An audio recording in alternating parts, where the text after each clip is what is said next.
সিরাজগঞ্জের শাহজাদপুর উপজেলায় national life insurance PLC জনবীমা শাহজাদপুর ব্লক কার্যালয়ের আয়োজনে অনুষ্ঠিত হয় বীমা দাবি পরিশোধ ও এসবি চেক হস্তান্তর এবং পুরস্কার বিতরণী অনুষ্ঠান। উক্ত অনুষ্ঠানে সভাপতিত্ব করেন চম্পা খাতুন।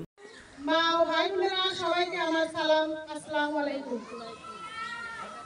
আসলে এখানে আজকে অনুষ্ঠানটা মূলত এছাড়া প্রধান অতিথি হিসাবে উপস্থিত ছিলেন এরিয়া ইনচার্জ আব্দুল আল শাকিল। তাহলে আজকে থেকে নিয়ত করেন আমরা কিছু টাকা হলেও প্রতি মাসে জমা করব, না হলে প্রতি বছর জমা করব।